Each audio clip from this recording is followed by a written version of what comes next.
నమస్కారం సుఖీభవకు స్వాగతం. ఈ రోజు సుఖీభవలో పక్క తడిపే పిల్లలకు హోమియో వైద్యం, రక్త పరీక్షతో క్యాన్సర్ గుట్టురట్టు, పొత్తి కడుపులో నొప్పి ఏం చెయ్యాలి, ముందస్తు మధుమేహం ఎలా జాగ్రత్త పడాలి, ఇంకా హెల్త్ టిప్. పసి వయసులో పిల్లలు పక్క తడపడం, రాత్రుళ్ళు మూత్రం పోసుకోవటం మామూలే, పెద్దగా కంగారు పడాల్సిన పనిలేదు. 3-4 ఏళ్ళు వచ్చేసరికల్లా పిల్లలకు మూత్ర విసర్జనపై అదుపు వచ్చేస్తుంటుంది. అయితే 5-6 ఏళ్లు దాటుతున్న పిల్లలు ఇంకా రాత్రిపూట పక్క తడుపుతుంటే మాత్రం కొంచెం పట్టించుకోవాల్సిందే. ఇలాంటి పిల్లల్లో పక్క తడిపే అలవాటును మాన్పించేందుకు హోమియో వైద్యంలో ఇవాళ చక్కటి ఔషధాలు అందుబాటులో ఉన్నాయి. పిల్లల్లో పక్క తడిపే అలవాటును మాన్పించే ఔషధాల గురించి ఇప్పుడు తెలుసుకుందాం.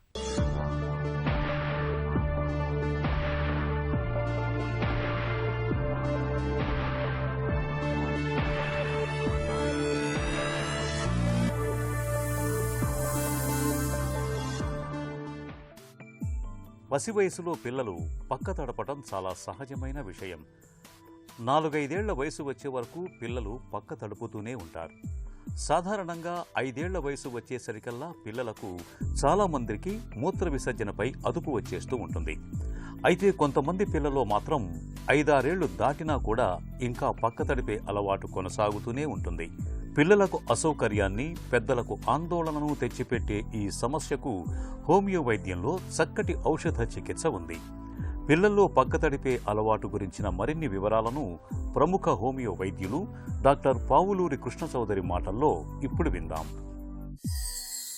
మూత్రాశయం నిండా మూత్రం కూడుకోవడం జరిగినప్పుడు బ్రెయిన్ నుంచి సిగ్నల్స్ వస్తాయి. మూత్రాశయాన్ని సంకోచించి మూత్ర విసర్జన చేయడానికి కావలసినటువంటి సంకేతాలు వస్తాయి బ్రెయిన్ నుంచి. ఆ సంకేతాలు రిజిస్టర్ కావు వీళ్ళకి. అది బెడ్ వెట్టింగ్ ప్రధానమైన కారణం. 3-4 సంవత్సరాలు వచ్చినా కానీ పక్క తడుపుతున్నారు అంటే తప్పక మనం ఏదో ఒక ఔషధాలు ఆలోచించి వేయాల్సి ఉంటుంది. మొట్టమొదటిగా బెడ్ వెట్టింగ్ చిల్డ్రన్కి ఆలోచించదగినటువంటి ఔషధం కాస్టికం. నడక మాటలు ఆలస్యం అయితే మనం బెడ్ వెట్టింగ్ కూడా ఉంటే కాస్టికం వాడాలి. కాస్టికం ఇంట్లో అట్టు పెట్టుకోదగిన ఔషధం. ఎందుకంటే కాలిందనుకోండి, బొబ్బ వచ్చిందనుకోండి, కాలిన బొబ్బలకి నెంబర్ 1 ఏ క్లాస్ రెమెడీ కాస్టికం. ప్రతి చిన్న విషయానికి కూడా ఏడుస్తారు. తర్వాత నవ్విన, తుమ్మిన మూత్రం పడుతుంటాయి. ఇది గుర్తుపెట్టుకోండి. పెంకి పిల్లవాడు అనగానే గుర్తుపెట్టుకోవాల్సిన అవసరం ట్యూబర్క్యులైనం. ఈ ట్యూబర్క్యులైనం పిల్లలకి మాటికి ఏదో ఒక ఇన్ఫెక్షను, కోల్డ్ వస్తే ముక్కుతో ఆగిపోదు, చెస్ట్లోకి పోతుంది, బ్రాంకైటిస్, లేకపోతే చెవిలో చీము. ఇట్లా కోల్డ్, బ్రాంకైటిస్, చెవిలో చీము, ఊరికే పెంకితనంగా ఉంటాం, ట్యూబర్క్యులైనం వాడుకోవాలి. తర్వాత ఆలోచించదగినటువంటి ఔషధం నాట్రియం యూరియాటికం. ఈ వెల్ బిహేవ్డ్ చైల్డ్కి నాట్రము ఉప్పు వాడుకోవాలి. అతను ఒంటరిగా ఉండాలంటే భయం. తర్వాత ఏదన్నా ఏడుస్తున్నాళ్ళే అని తల్లిదండ్రులు ఏం చేయాలంటే ఎత్తుకోపోతారు. ఎత్తుకుంటే ఇంకా ఎక్కువ ఏడుస్తాడు. వాడి మానాన్ని వాడు వదిలిపెడితేనే హాయిగా ఉంటాడు. తర్వాత పని ఒత్తిడి ఎక్కువై వాడికి ఈ బెడ్ వెట్టింగ్ ఉంటుంది. కాస్త పని ఒత్తిడి తగ్గిస్తే హాయిగా ఉంటాడు. పిల్లల్లో పక్క తడిపే అలవాటును మాన్పించేందుకు హోమియో వైద్యంలో కాస్టికం, ట్యూబర్కులైనం, నేట్రమ్ యూరియాటికం, సెపియా వంటి చక్కటి ఔషధాలు అందుబాటులో ఉన్నాయి. పక్క తడిపే అలవాటుతో పాటు పిల్లల్లో శారీరకంగా, మానసికంగా కనిపించే లక్షణాలను ఆధారంగా చేసుకుని తదనుగుణంగా ఔషధాలను ఎంపిక చేసుకుని వాడుకుంటే మంచి ఫలితం ఉంటుంది. పిల్లల్లో పక్క తడిపే అలవాటును మాన్పించేందుకు ముందుగా ఆలోచించదగ్గ ఔషధం కాస్టికం. కాస్టికం పిల్లలకు మాటలు, నడక అన్నీ ఆలస్యంగా వస్తూ ఉంటాయి. ఈ పిల్లలకు ఒంటరిగా పడుకోవటం ఇష్టం ఉండదు. ప్రతి చిన్న విషయానికి ఏడుపు లంకించుకుంటూ ఉంటారు. నిద్ర పట్టగానే మూత్ర విసర్జన చేసేస్తుంటారు. కాస్టికం పిల్లలు నవ్వినా, ఏడ్చినా, తుమ్మినా, దగ్గినా మూత్రం పడిపోతూ ఉంటుంది. ఇదొక ప్రత్యేక లక్షణం. మూత్ర విసర్జన చేస్తే దుర్వాసన పక్క తడుగుతూ ఆ గుడ్డలు దుర్వాసన కొడుతుంటే ఇంక వేరే ముందే ఆలోచించొద్దు. Nitric acid. పిల్లలు ఎలా ఉంటారు? మనస్తత్వం ఇరిటబుల్, పీవిష్, పెంకిగా ఉంటారు, కోపం ఎక్కువ. స్వార్థం ఎక్కువ వాళ్ళకి, మూత్రం నిలబెట్టుకోలేరు.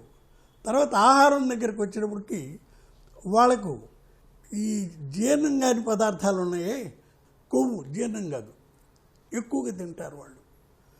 బలపాలు, తర్వాత చాక్ పీసులు తినే పిల్లలంతా కూడా ఈ నైట్రిక్ యాసిడ్ పిల్లలే, భయస్థులు కూడా. వాళ్ళ స్వభావం తర్వాత అలవాట్లు ఆలోచించి మనం నైట్రిక్ యాసిడ్ వాడుకోవాలి. తర్వాత ఆలోచించదగినటువంటి ఔషధం సైలీషియా. సైలీషియా పిల్లలు ఉన్నారే, చాలా సిగ్గు ఎక్కువ వాళ్ళకి, మనకి కనపడ దూరంగా వెళ్ళిపోదాం అనుకుంటారు. శారీరకంగా వాళ్ళు చిక్కిపోయి ఉంటారు. శారీరకంగా లక్షణాల్లో ఇంకోటి వరమ్స్ కూడా ఎక్కువే వాళ్ళకి. తర్వాత వీళ్ళకు మూత్రం కానీ పరీక్ష చేస్తే చీము కణాలు ఉంటాయి, పస్ ఇన్ ది యూరిన్. ఈ సైలీషియా పిల్లలకి పాలు తాగిన తర్వాత విరోచనాలు అవుతుంటాయి. చెమట పట్టిన, మూత్ర విసర్జన చేసిన, మల విసర్జన చేసిన వాసన ఎక్కువ. ఈ లక్షణాలు కానీ మనం దృష్టిలో పెట్టుకుంటే బెడ్ వెట్టింగ్ వెంటనే తగ్గిపోతుంది సైలీషియా ఇస్తే. సెపియా కాస్టికంలాగా నిద్ర పట్టగానే పక్క తడిపేస్తారు. వాళ్ళ ఉండిని డిశ్చార్జెస్ అంటే మలమూత్రాలు ఉండిని దుర్వాసన కొడుతుంటాయి. పక్క మీదగా పోస్తారు కదా, తెల్లవారు చూస్తే దాని మీద ఏదో ఇసుక ఉన్నట్టుగా ఉంటుంది. సాధారణంగా సెపియా ఎక్కువగా స్త్రీలకు ఉపయోగపడేటువంటి ఔషధం. గ్రీఫ్, డిసప్పాయింట్మెంటు ఇలాంటివి ఉంటే ఆ వ్యక్తులకి సెపియా వాడుకోవాలి. తర్వాత సెపియాలో ఇంకొక లక్షణం ఏంటంటే దగ్గితే మూత్రం పడతాయి, నవ్వితే మూత్రం పడతాయి, తుమ్మితే మూత్రం పడతాయి. స్ట్రెస్ ఇన్కాంటినెన్స్ అంటారు దీన్ని. ఈ లక్షణాలు ఉన్నటువంటి వ్యక్తులకి సెపియా ఇవ్వాలి. బెడ్ వెట్టింగ్ అనే సమస్య చాలా తేలిగ్గా మనం ఇంట్లో ఈ 5-6 ఔషధాలు ఎట్టు పెట్టుకుంటే సరిపోతుంది. పిల్లల్లో పక్క తడిపే అలవాటును మాన్పించేందుకు హోమియో వైద్యంలో మరొక మంచి ఔషధం ట్యూబర్కులైనం. ట్యూబర్కులైనం పిల్లలు బాగా పెంకిగా ప్రవర్తిస్తూ ఉంటారు. అయితే అతి చురుకుదనం లేదంటే మందకొడితనం కనిపిస్తూ ఉంటుంది. ట్యూబర్కులైనం పిల్లలను మాటిమాటికి ఏదో ఒక ఇన్ఫెక్షన్ బాధిస్తూ ఉంటుంది. వీళ్లకు పాలు సరిపడవు. ఈ లక్షణాలను గుర్తుంచుకొని ట్యూబర్కులైనంను ఎంపిక చేసి వాడుకోవాలి. పక్క తడిపే అలవాటుకు మరొక మంచి ఔషధం నేట్రమ్ యురియాటికం. నేట్రమ్ యురియాటికం పిల్లలకు భయం ఎక్కువ, ఒంటరిగా పడుకోలేరు, ఒత్తిడి మూలంగా మూత్ర విసర్జన చేస్తూ ఉంటారు. పక్క తడిపే అలవాటుకు మరొక మంచి ఔషధం నైట్రిక్ యాసిడ్. పక్క తడిపే అలవాటుతో పాటు మలమూత్రాలు బాగా దుర్వాసన కొడుతున్నప్పుడు ఈ ఔషధాన్ని ఎంపిక చేసి వాడుకోవాలి. నైట్రిక్ యాసిడ్ పిల్లల్లో జీర్ణం కాని పదార్థాలు అంటే కొవ్వులు, బలపాలు, మట్టి వంటి వాటిని ఎక్కువగా తినే అలవాటు కనిపిస్తుంది. సిగ్గరిగా ప్రవర్తించే పిల్లల్లో పక్క తడిపే అలవాటును మాన్పించేందుకు శైలీషియా ఔషధం బాగా పనిచేస్తుంది. మూత్రంతో తడిసిన పక్కపై ఇసుక చల్లినట్లుగా కనిపిస్తున్నప్పుడు సెపియా ఔషధాన్ని ఎంపిక చేసి వాడితే మంచి ఫలితం ఉంటుంది. అల్లం ప్రకృతి ప్రసాదించిన వనమూలికల్లో ఒక అద్భుతమైన ఔషధం. అల్లాన్ని మనలో చాలామంది కేవలం మసాలా దినుసుగా మాత్రమే పరిగణిస్తారు. నిజానికి అల్లం అనేది మన శరీరానికి ఒక చక్కటి మందుగా కూడా పనిచేస్తుందని పరిశోధకులు అనేక పరిశోధనల్లో నిర్ధారించారు.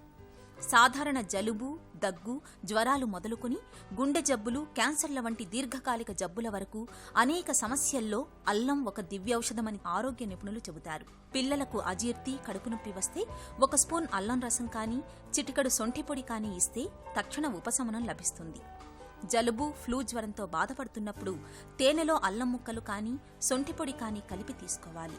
తలనొప్పి, జ్వరం ఉన్నప్పుడు అల్లం రసం కానీ, అల్లం టీ కానీ తాగితే ఉపశమనం కలుగుతుంది. వేవిళ్ల సమయంలో అయ్యే వాంతుల నివారణకు కూడా అల్లం బాగా పనిచేస్తుంది. గృహ వైద్యంలో అల్లానికి ప్రత్యేక స్థానం ఉంది. అల్లాన్ని ఎన్నో రకాలుగా వాడుకోవచ్చు. సాసులు, సలాడ్లు, జాములు, పచ్చళ్ళు, ఊరగాయలు, మిఠాయిలు, బేకరీ వస్తువులు వీటన్నింటి తయారీలో ఇవాళ అల్లాన్ని వినియోగిస్తున్నారు. అల్లాన్ని ఎండబెట్టి పొడి చేసి కొన్ని పదార్థాలలో వాడుతున్నారు. అల్లం నుంచి జింజరిన్ అనే ఎసెన్సును తయారు చేస్తారు. ఈ ఎసెన్స్ క్యాన్డ్ ఫుడ్, ఇతర ఆహార పదార్థాలు నిల్వ ఉంచేందుకు తోడ్పడుతుంది. అంతేకాకుండా జీర్ణకోశాన్ని, మెదడును చురుకుగా ఉండేలా చేస్తుంది. అందువలన ఎక్కువగా జీర్ణశక్తికి తోడ్పడే మందులలో, టానిక్లలో, మాత్రలలో అల్లాన్ని నేడు విరివిగా వాడుతున్నారు. ముఖ్యంగా అల్లం మన శరీరంలోని పైత్యాన్ని తగ్గిస్తుంది. రక్తం గడ్డకట్టడాన్ని అరికట్టడం, రక్తంలో చక్కెర, కొవ్వు పదార్థాలను అదుపు చేయడం, కీళ్లవాపులు, నొప్పులు తగ్గించుకోవడం, సూక్ష్మజీవుల పెరుగుదలను నిరోధించడం వంటి వాటిలో అల్లం బాగా పనిచేస్తుందని చెబుతారు నిపుణులు. ప్రతిరోజు 2 స్పూన్ల అల్లం రసం తీసుకోవడాన్ని ఒక అలవాటుగా చేసుకుంటే మన శరీరం నిత్యనూతనంగా ఉంటుందని ఆరోగ్య నిపుణులు చెబుతారు. అలాగే అల్లం టీని సేవించడం ద్వారా మోకాలి నొప్పులు, కీళ్ల నొప్పులు దరిచేరవు. మోకాళ్ల వాపులు కూడా అల్లం రోజూ తీసుకుంటే తగ్గిపోతాయి. అలాగే అనారోగ్యంతో బాధపడేవారు అల్లం టీని సేవిస్తే ఉపశమనం లభిస్తుంది. అల్లం రసాన్ని గోరువెచ్చగా వేడి చేసి 1-2 చుక్కలు చెవిలో వేస్తే చెవిపోటు తగ్గిపోతుంది. చక్కెర వ్యాధితో బాధపడేవారు అల్లం రసంలో నిమ్మరసం చేర్చి భోజనానికి ముందు తీసుకుంటే వ్యాధి నియంత్రణలో ఉంటుంది. తాజా పరిశోధనల్లో అల్లానికి గుండె జబ్బుల్ని, క్యాన్సర్లని సైతం నివారించే గుణం ఉన్నట్లు తేలింది. ఇన్ని ప్రయోజనాలను అందించే అల్లాన్ని నిత్యం ఏదో ఒక రూపంలో తీసుకోవడం మన ఆరోగ్యానికి ఎంతో మంచిది. కడుపు నిండుగా తిన్నప్పుడు భుక్తాయాసం రావటం, అప్పుడప్పుడు అజీర్తి చేసి పొట్టలో నొప్పిగా అనిపించడం మనందరికీ అనుభవమే. అయితే కొంతమందిలో మాత్రం తరచూ పొట్టలో నొప్పి అన్నది సమస్యగా మారుతుంటుంది. పొట్టంతా మెలితిప్పినట్టుగా నొప్పి బాధిస్తూ ఉంటుంది. ఇలాంటప్పుడు కొన్ని ప్రత్యేక జాగ్రత్తలు తీసుకోవటం ద్వారా కడుపు నొప్పి నుంచి మంచి ఉపశమనం పొందొచ్చు. పొట్టలో నొప్పి వేధిస్తున్నప్పుడు ఉపశమనం కోసం ఏం చేయాలో, ఎలాంటి జాగ్రత్తలు తీసుకోవాలో ఇప్పుడు తెలుసుకుందాం.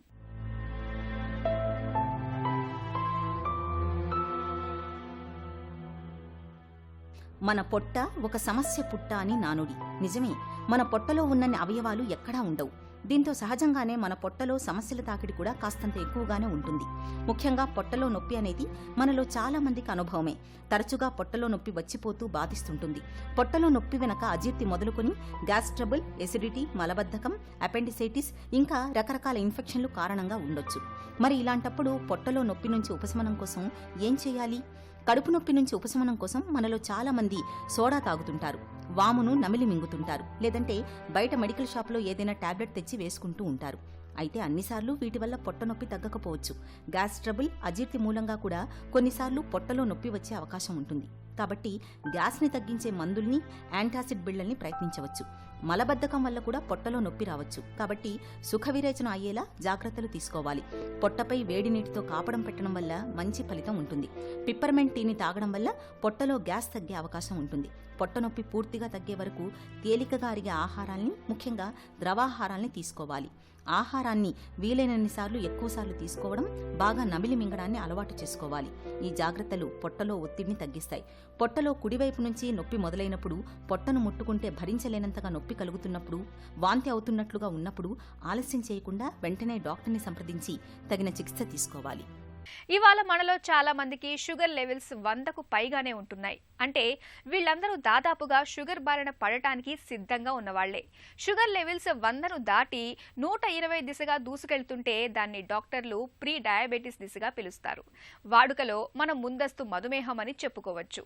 కనీసం ఈ దశలోనైనా జాగ్రత్త పడితే ముందస్తు మధుమేహం పూర్తి స్థాయి షుగర్ జబ్బుగా మారకుండా నివారించుకోవచ్చు. ముందస్తు మధుమేహానికి అడ్డుకట్ట వేసే మార్గాల గురించి డాక్టర్ని అడిగి ఇప్పుడు తెలుసుకుందాం.